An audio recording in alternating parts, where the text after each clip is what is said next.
እግዚአብሔር በቆይ ዙሪያ ቀበሌ እግዚአብሔር አብሮት ያው የምገኘው ያው ልጁ አሁን የገባ መረጃ ነው። እነ ሰራዊት ፍቅሬ ዛሬ ፍርድ ቤት ቀርበው ነበረ ከፊንቴ ጋር በተያያዘ እስር ላይ መሆናቸው። እኔ የምላችሁ የቴዲ አፍሮ ዘፈን ከወጣ በኋላ በርካታ ሰዎች ዘፈን የምትሰሙ ሰዎች ገነት አትገቡ ምናምን።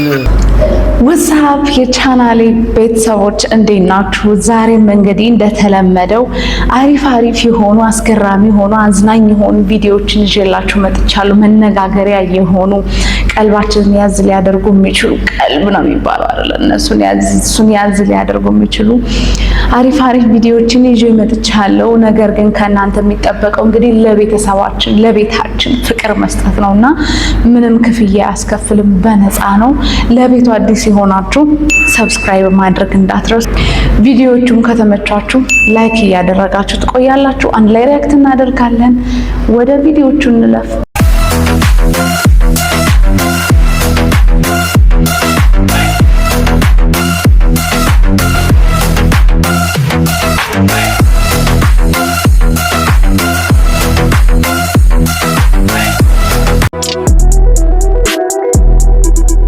እንዴ ነው 0 ከ5 ያመጣው ነገር አይደለም። ማትስ አስተማሪ ኮሬክሽን ፈልጋት ቢልስ መጀመሪያ ከጠፋች 48 ሰዓት መሙላቱ እርግጠኛ አትሆንም? እሱ ፈልግ ስላለ ብቻ እሺ ብለህ ትፈልጋለህ? መጀመሪያ እኮ መስቀለኛ ጥያቄ ይጠይቃል። ከመጥፋቷ በፊት በማዕከላችሁ ጸብ ነበረ ወይ? ለመጨረሻ ጊዜ ያያት መቼ ነው እኮ ተብሎ መስቀለኛ ጥያቄ ይጠይቃል። መጥቶባት ቢሆንስ የጠፋችው በምን ታውቃለህ? እኔ ቆይ በአንተ ምክንያት ወላጅ እየተባልኩ መመላለስ አለብኝ? እስረኛ ጥያቄ ራሱ እኮ እንደዚህ አይመላለስም። ትሰማኛለህ? ከዚህ በኋላ እያንዳንዱን የወንጀልን ሪፖርት ማለት የውጤትን ሪፖርት ማየት ፈልጋለሁ። እንዴ ታይ ጨርሻለሁ። ሁሉንም ከምርመራ ያገናኝ ኤግዛምፕል አረክስ ልጅ የሻይ ሰዓት እያሉ ጋሽው ወከሻሻች ማተማ አረ ሻይ ሰዓት እንደምን በሻይ ሰዓት እየመጣችሁ አዛት አድርጉን እንዴ ጋሽው ቱኪታ መጣ። ያው መቼም እኮ ሻይ ሲባል እኮ መቼም ሻይ ጠጥተን አንመለስም። ሌላ ምን ተጨማሪ ነገር አለ? ምሳው መጥቶ ምን ይመስል ያው ይገባሻል ነገሩ። ምሳ ተበልቶ ዝም ብሎ አይገባም። ከሰዓት አንድ ሁለት ሰዓት አንድ መልክ ያለ ወንጆ አለክ አንድ ችምቻ መታልጋሽው እዚህ ግን ማለት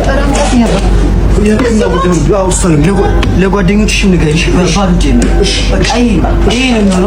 ቀጣይ ደግሞ ጨመር ሌላ ነገር ይገባሻል መቼም የኔ አባት። አላንቀሳቀሳለሁ እኮ ጋይስ። እኛም እንዴት ነው የያዝነው? እንዴ ነገር ያስኬዳል። ካስኬዳ አሪፍ ነው። ምግብና ምሳ ውሃ ምናምን ቀላል ነገር ነው። ሌላም ነገር ግን እሱ ይዞ መጥቷል። ነገር ያስኬዳል። እንሞክረው እንዴ። ብዙ መስሪያ ቤቶች ላይ እንደዚህ የተሰቃየን ነውና የሻይ ሰዓት ምናምን እየተባለ ደግሞ የማይመለሱት ነገርስ እኔ እንዴ በጣም ፌር አይደለምና ይሄ ነገር ጥሩ እንሂድበት መሰለኝ። አሪፍ ነው። የዘንድሮ አረቂ ደግሞ አንቺ ማከዘው ይስተካከላል። ምንም ፈታ ነው ምን ዛሬ ማን ረሷል? ሲቀቀምከምከምና እንጠለለም አጥና ያልኩና ጭራሽ አስጠኛው እናንተ አጥና አሁን አይስከራ ከረድካለ ተምጥቶ ቦስ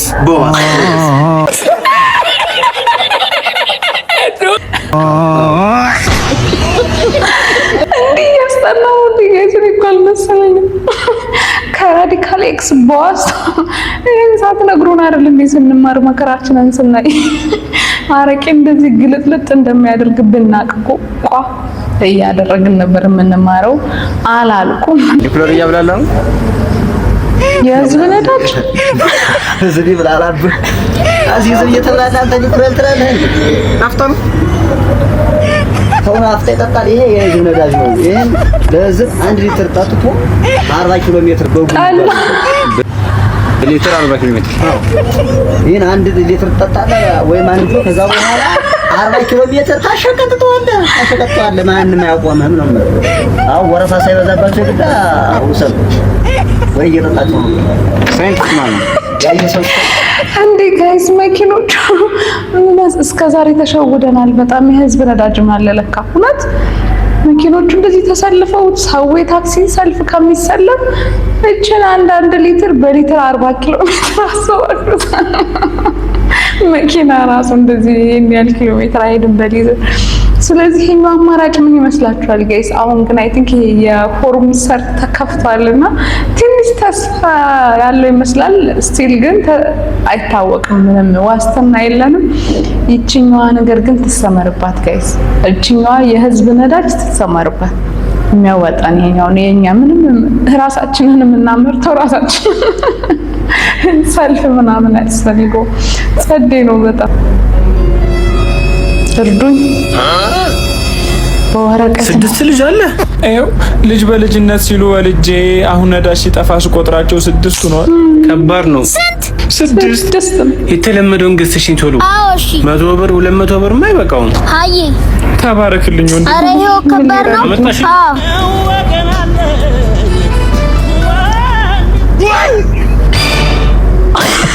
ምንድን ነው እቺ ኮንዶም 12 ሰደርስ እናስቆም። ምንድናቸው እነዚህ? ኬት ነው የሚያመጡት? በእናታችሁ እኔ ራሱ በእውነት የሚረዳው ነበር የመሰለኝ እኮ እንዴ! ራና ዘር ሌብል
እንዴ! ይሄ ልጅ የሆነ ሰዓት ላይ ቲክቶክ ላይ አይቼው ነበርና በጣም ነበር ያዘንኩት ስሰማ። ምንድነው ልጁ ፖስት ያደረገው? እንዴት ነው እኔ ዘመድ ልጠይቅ ሄጄ እዚህ አግኝቼው ነው ልጁንና እናቱ ማለት የውጭ ሀገር ዜጋ እንደሆነ ነው። ምን ያህል አለማወቅ ግን እንደሚጎዳ ከባድ ነው በጣምና የውጭ ሀገር ዜጋ ናት እናቱ። እዚህ ለጸበል መታ እንደሞተችበት ነው የሰማ ነው ምናምን ብሎ ነው ፖስት ያደረገው። አትሊስት አታጣሩም? ለልጆቹ ሞራል እንኳን እንዴት አትጨነቁም? እኔ ማለት የፈረድኩ አይደለም፣ ግን ሰው አንደርስታንድ ሳያደርግ እንደዚህ ተቀባብሎት ነበርና በጣም አዝኜ ነበር እውነት ለመናገር። ነገር ግን እንደሰማችሁት ይኸው በህመም ምክንያት ነው እንደዚህ ቆዳው እንደዚህ ሆነውና እባካችሁ አንዳንዴ እንደዚህ አይነት ነገር እንትን ስትሉ ሪስክ አትውሰዱ። ስፔሻሊ በህፃናት ላይ ትንሽ ከባድ ነውና ይሄው ጭራሽ አባቱ ቀርቦ ነው እንግዲህ እያወራ ያለው። እውነት በጣም ከባድ ነው፣ በጣም ከባድ ነው። እንደዛ አልመሰለኝም። እኔ በጣም አዝኜ ነበረ፣ ከምር አዝኜ ነበርና እንደምታዩት ነው እንግዲህ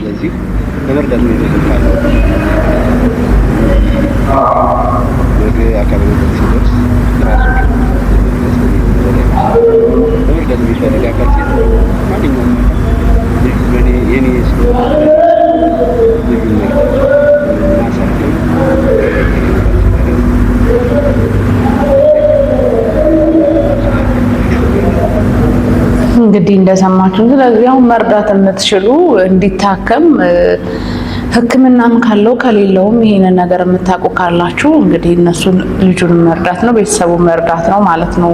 የተሳሳተ ኢንፎርሜሽን እንደሆነ ነው የገባኝ መጀመሪያ የነበረው። ናሆም ፎንቴ የሚባል ታውቃላችሁ? ይሄ ልጅ በብዛት የምታውቁት በቲክቶክ ላይ ነው።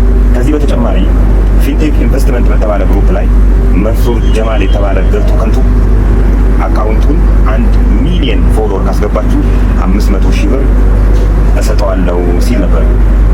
ነገር ግን እናንተ የምታውቁት 500,000 ብሩ ስለመሰጠት ማለት አስቂ ነገር አስቂ ሚስተር ነገራል። 500,000 ብሩን በሚዲያ ከሰጠው በኋላ መኪና ውስጥ አስገብቶ 500,000 ብሩን ጠቅላላውን እንዲመለስ አድርጎታል። ይሄን ማስረጃ ለናሆም ፎንቴ የተሰጠው 15,000 ብር ብቻ። ይሄንን እኔ ካልነገርኳችሁ ማንም አይነግራችሁ። ናሆም ፎንቴ የተሰጠው ብር 15,000 ብር ብቻ። 500,000 ብሩን እንዲመልስ ተደርጓል። እቺ ሚስጥር ለረጅም ጊዜ ይዣት ነበር። እነሆ ዛሬ ይፋ እንዴ ምንድነው ታዲያ የሚጠቀመው የነበረው? ወይስ ማዛቻና ማስፈራሪያ ተደርጎበታል ወይስ ሌላ ጥቅም አለው? ለምንድነው 500 ሺህ ብር እንደሚሰጠው ተደርጎ ላይ መድረክ ላይ 500 ሺህ ተቀበለ። ከዛ መኪና ውስጥ ደግሞ 15 ሺህ ብር እኔ ነገር የለውበትም። እስኪ ደግሞ እሱ የሚለውን እንስማ። ናሆም ፎንቲ የሆነ ላይቭ ላይ ሪከርድ የተደረገ መልስ አለ። አይ ቲንክ መልስ ነገር የሰጠው ምን ራሴ ሪፖስት አድርጌው የለ እንደ ቪዲዮ ይዲያ ባንተ ቤታው ወሬ ነግረኝ ይሞታል። እኔ ራሴ ሪፖስት ያደረኩትን ቪዲዮ አይተኸዋል ቪዲዮን ይላል። እኔ ሪፖስት አድርጌው የለ እንዴ? እንግዲህ የሰማችሁት ነገር እንደሰማችሁት ነው። አለቀ። መልስ ሰጠው እኮ እንደሰማችሁት ነው ወንድሞቼ እህቶቼ፣ በቃ አለቀ። ከዚህ ውጪ ሌላ ምንም አይነት ነገር አታገኙም። እንደሰማችሁት ነው ማለት እንግዲህ ሌላ ምንም ትርጉም የለውም። እንደሰማችሁት ነው እንዴ እውነት ነው ማለት ነው። አምኗል። እንደሰማችሁት ነው ማለት እሱ እንዳለው ነው ማለት ነው። 15 ሺህ ብር ብቻ ነው የተሰጠኝ፣ 500 ሺህ ተነጥቆታል ማለት ነው። እንግዲህ እንዴት ወዴት እየሄድን ነው? ለዛውም ደግሞ ሶሻል ሚዲያ ላይ የሚታወቅ ሰው ነው፣ ባለ ሀብት ነው። በእርግጥ አሁን ላይ በዚህ በፊንቴክ ምክንያት እስር ቤት ነው የሚገኘው መንሱር ጀማል። እንግዲህ እሱ ነው ይሄንን ያደረገው፣ አላቅም። እንደሰማችሁት ነው። ቪዲዮ ራሴ ነኝ ሪፖስት ያደረኩት አለ። አምኗል። ናሆም ፎንቲም እንደዛ ነው ማለት ነው። ከዚሁ ጋር በተገናኘ ደግሞ የነ ሰራዊት ፍቅሬ ራሱ እነ መንሱር ጀማል ሌሎቹም ከፊንቴክ ጋር በተያያዘ የታሰሩ ብዙ አርቲስቶች አሉና የነሱም የፍርድ ቤት ቀጠሮ ነበርና እስኪ እሱን አይተን እንመለስ እንዴት እንደነበረ። ሰራዊት ፍቅሬ ዛሬ ፍርድ ቤት ቀርበው ነበረ። ከፊንቴክ ጋር በተያያዘ እስር ላይ ሆናቸው ይታወቃል። የተደረገባቸው ነው። ፍርድ ቤትም የነ ሰራዊት ፍቅሬ ጉዳይ አንዳንድ ዩቲዩበሮች ወይም የሚዲያዎች አዘጋገባቸው ትክክል አይደለም በሚል ችሎት ውስጥ ነው የሚታወቅ ነው። ተከልክሏል ሲባል ግን ተጠርጣሪዎች ይችላል። ለማንኛውም ግን እነ ሰራዊት ፍቅሬ ላይ ፖሊስ ዛሬ ያቀረበው ነገር ምንድነው? እስካሁን ድረስ ምርመራዎች ያሉት አሁንም በተጨማሪ የሚቀሩ ምርመራዎች አሉ። ስለዚህ 14 ቀናት ጥያቄ ያቀርቧል። በሰራዊት ፍቅሬ ጀማል፣ በሰለሞን ቦጋለ፣ በዳንኤል ተገኝ ና በካሊድ በተባለው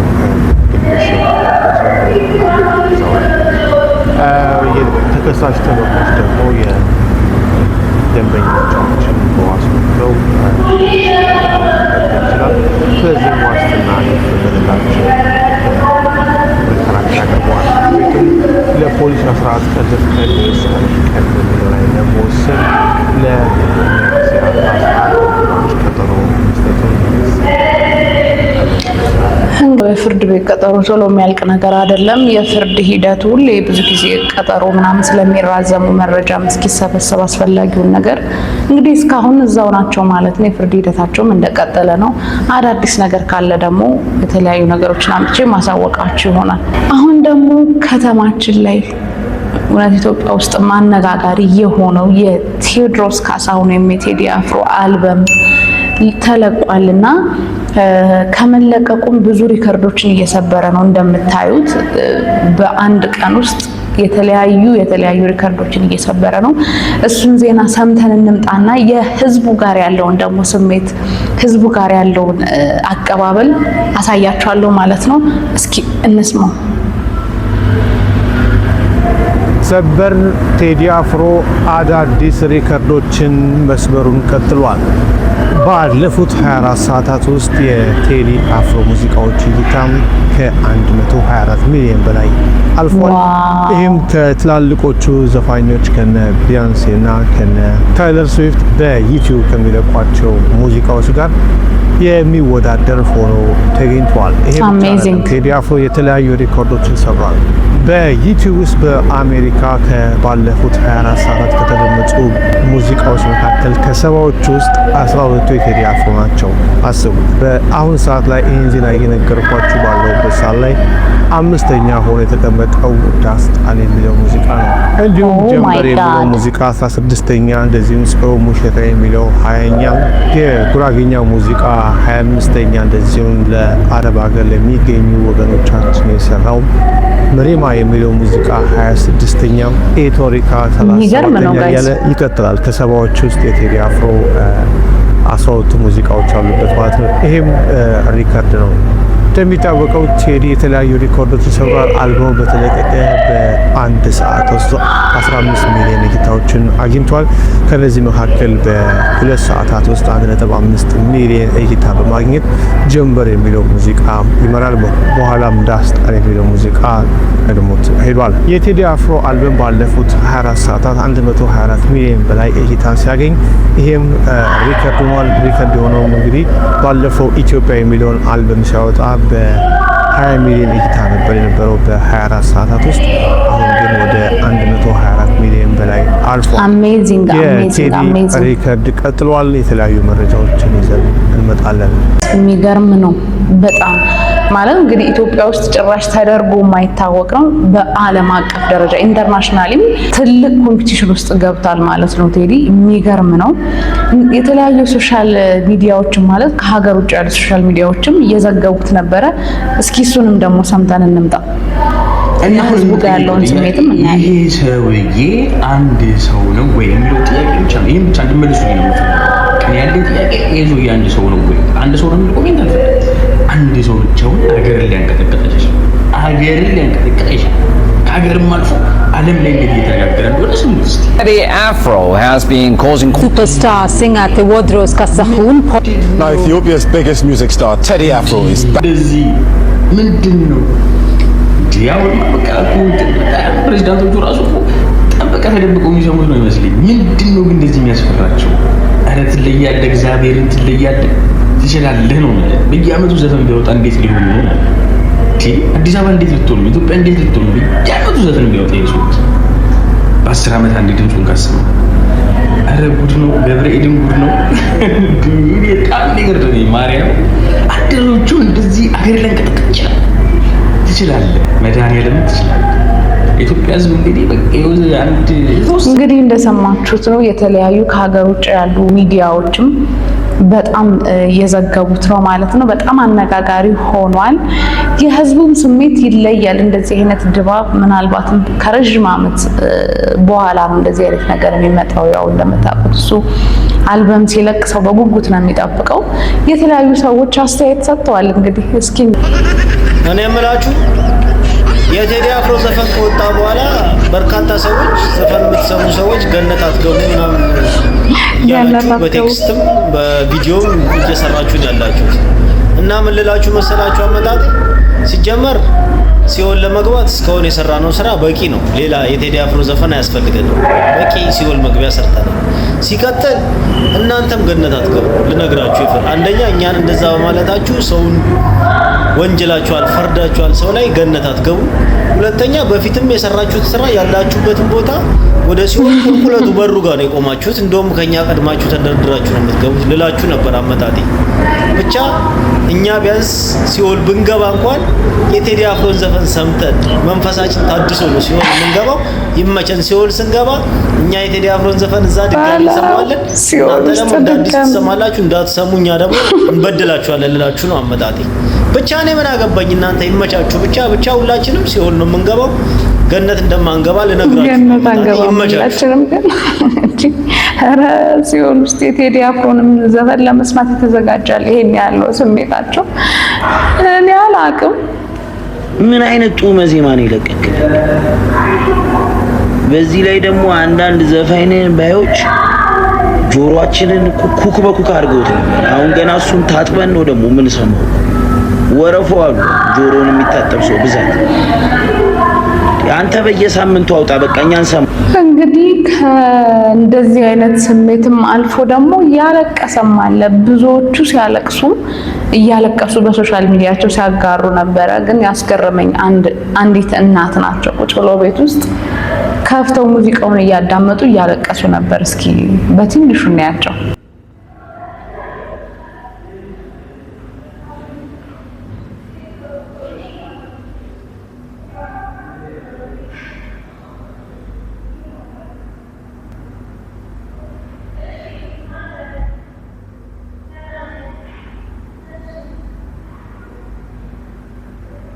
እንግዲህ እንዳያችሁት ነው ብዙዎቹ እያለቀሱ ሶሻል ሚዲያቸው እያጋሩ ነበረ።